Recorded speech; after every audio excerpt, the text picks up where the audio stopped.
Hi, I'm Matt Moran, and this is the IT Career Toolkit podcast.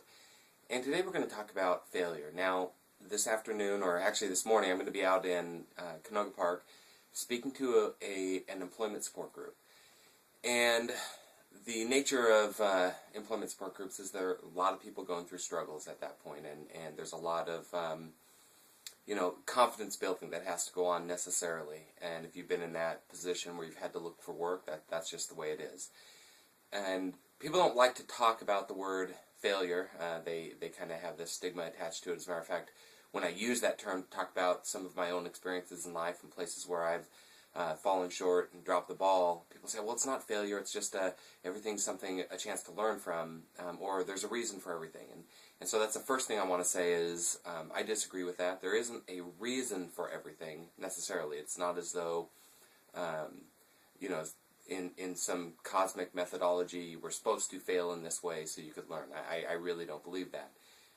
I do believe, however, that we have a responsibility as human beings and an opportunity to learn from failure.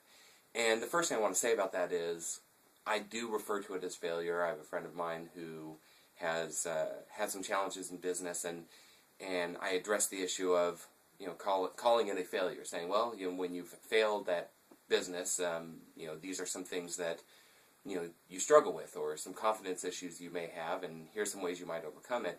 And I've had feedback from people saying, well, it's not failure. You shouldn't say they failed, and so I tend to be kind of blunt or forward in that way. There are things that are failures, and they don't necessarily have a reason for occurring, except that we do have an opportunity from them. And I was watching a video done by Derek Sivers, the founder of CD Baby, and he was pointing out some of the reasons why failure is important. Not because you are ever going to feel good that, oh, great, I failed, and that's the best thing that happened at that point, although it may be the place where you learn the most. And there's a reason for that. He kind of likened it to bodybuilding, that when you want to grow your muscles, you actually work them out to failure. You break them down so that they build back up to be stronger next time.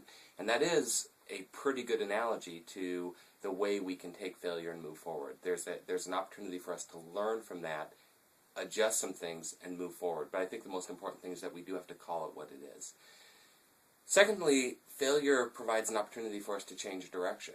And sometimes it's the only way we'll change direction. We get myopically focused on the direction we're going, and we say, this is how I have to go, and I'm going to put my head down and just make this succeed. But if we're in the wrong business model, or if we're in the wrong career, or if we're taking the wrong approach, we often won't honestly assess that until we're dropped down to rock bottom status.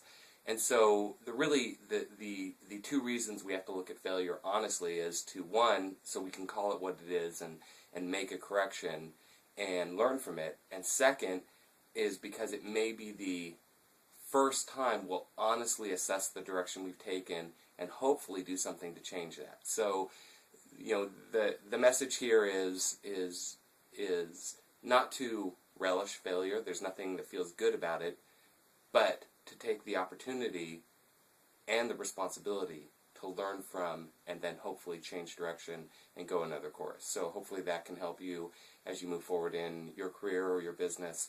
Would love to hear your thoughts on it as well. Thanks.